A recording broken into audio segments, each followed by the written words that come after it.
When does the future start? Hi, it's Ftrhstry. We're looking back at the next 100 years. There's a boring answer and a fun answer, so we'll get the boring one out of the way real quick. The boring answer is it never feels like the future because you're always getting used to the evolution of technology gradually. So whatever's happening is just kind of like easing into it. Perhaps you've seen the technology adoption curve, which is like hype, very exciting technology, trough of disappointment. This technology is never going to work, and then gradual, steady increase into full functionality. And in the long run, as you may have heard, technology tends to exceed our expectations, but in the short run, it's often quite disappointing. So you'll hear about AI for years before AI actually happens, and by the time it gets around to happening, you'll be pretty used to the concept. So that's the boring answer. It never feels like the future because it's always the present, and the immediate past is colouring that.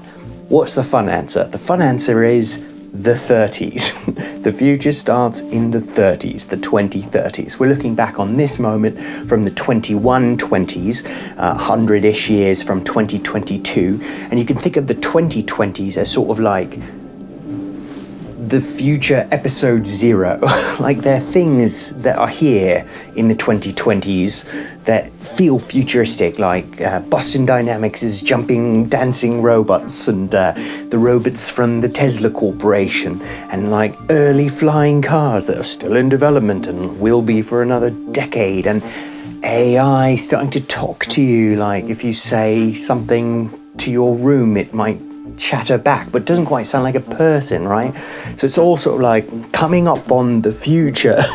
There's this cool new tech. One critically cool thing that the future has brought to the 2020s is DeepMind's folding of proteins. We'll discuss this elsewhere in its own full episode, but that's a real nugget of actual future stuff, because that's the kind of tech that takes humanity a leap forward, not just sort of incremental, cool, I can click this on the woks, but like a real full paradigm shifter, because it accelerates by an order of magnitude, at least, I mean multiple orders of magnitude, how quickly you can do drug research. And that in turn leads to some major longevity findings, which takes human lifespan into a new plane of betterness. So that's one cool actual future-y thing from the early 2020s. But by the 2030s, you're in full-on future level 1. And that means a few things. One, you can actually talk to AI, like it's going to conversationally respond to you, to the point that a few really good AI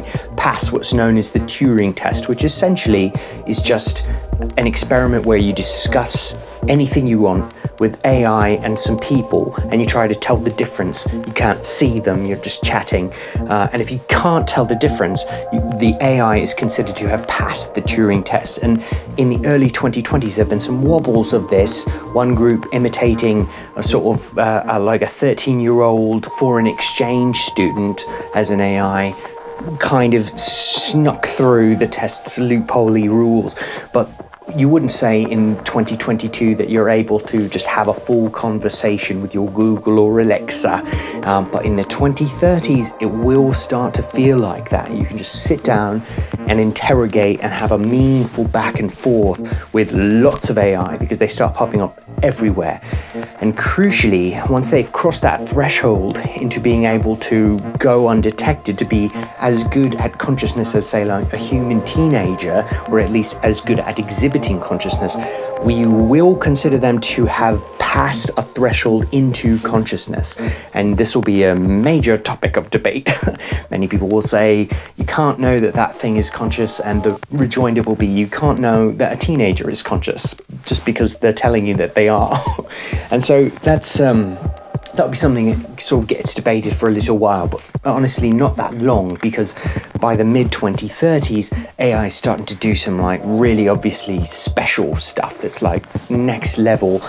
So you could think of the 30s as like the beginning of a renaissance, and I think from the 2120s, we do consider it as the dawn of a new exciting age. Another major reason that the 2030s are the beginning of the future is that people are living on other bodies, other celestial bodies like the moon and Mars, and they're sort of like on their way other places. I guess in your 2030 timeline, there are not very many other places. There are not any other places, but there are humans on Mars by the end of the 2030s, and there are humans on the moon again in the 2020s, and by the 2030s you're heading into a paradigm where there just always are people on the moon and on Mars, and that starts as just in very small groups of people, but over time of course it will grow, and by the 2120s it's full-fledged, still mini but civilizations on these bodies, to the point that they've declared independence, and there are some governmental entities that exist on Mars and the moon, and by the 2120s elsewhere, that don't answer to Earth governments for political authority. What's one more reason that the 2030s are the future? Flying cars. I mean, that's just kind of a future check mark, right? That's like what will the future have? Flying cars. And the answer in the 20s as to where are they is in development. They're around in the 2020s. There are like 12, 15, maybe 17 companies developing flying cars. There's, I think, as of 2022, there may only be one that's got a certified actual car that you can fly, and it's really just like a very small plane. The wings fold up and you drive along, and then it takes off like a plane and lands like a plane. But the eVTOLs, the electronic vehicle operating technology, that stuff is still in development in the 2020s. But in the 2030s, a bunch of these things are taking off. And that actually is going hand in hand with really good AI, because you need really trustworthy systems to maintain stuff that could fall from the sky and kill people.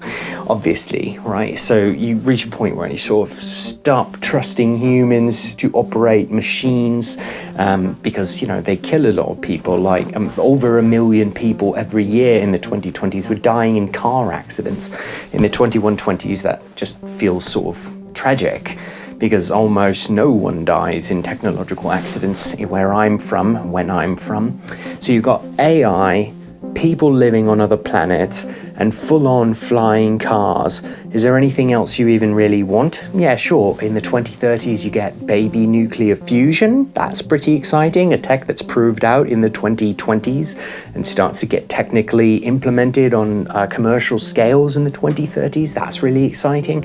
You get the beginnings of some life extension tech, rejuvenation from stem cells. And this, again, is an area where the AI is just going to accelerate everything. Like humans are like, we think this might work. And superintelligence will be like, yeah, all right, I got it from here, and starts churning out just really revolutionary stuff in the 2030s.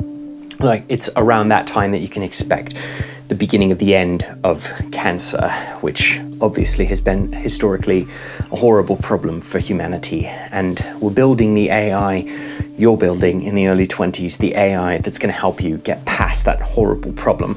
So then by the 2040s, you get in the gear a little bit. Like some of this early stuff that was just getting started is starting to like blossom. 2050s, you got like bunch of people on Mars, bunch of people on the moon. You've got like little auto bases around Venus and the sun. Your superintelligence is attempting to communicate with other superintelligences from distant star systems, and even some visitors on Earth. In the 2060s, this all feels pretty normal. One other thing I should say about the 40s, though, is after the revolution of technological flowering, there's a bit of an adjustment period, like a terrible twos for the future, where there's a fair amount of conflict because the old ways of doing things in humanity are deeply entrenched, and that's going to lead to some geopolitical sticky icky in some not great ways. And there is some blowy uppy stuff involved, but it's not as catastrophic as you might fear if you're looking at the worst potential for some of these technologies, like engineered viruses or killer AI or, nuclear space bombs. There are a fair amount of bad potential scenarios, and the virus stuff is actually the scariest. But luckily, as this dark tech is advancing, the bright tech that can balance that out is advancing too. So the rapid development of vaccines to counter rapidly spreading viruses ends up being pretty important to the survival of humanity in the 21st century. But by the time you get to the 22nd century, technology has really blossomed to the point that AI and humans are intermingling, robot bodies are all over the place, delivering you stuff and high-fiving you on the space basketball court and hanging around the Fountain of Youth on Mars. You got flying cars zipping everywhere. You got immersive virtual worlds that are sort of built in recursive layers. All these intelligence can frolic together playfully. People transcend into these planes, so physical life is only one aspect of the deep, rich, dazzling experience of consciousness. It gets really exciting. But in answer to the very simple, fun question of where does the future start, it's the 2030s. That's the answer. See you then. Bye.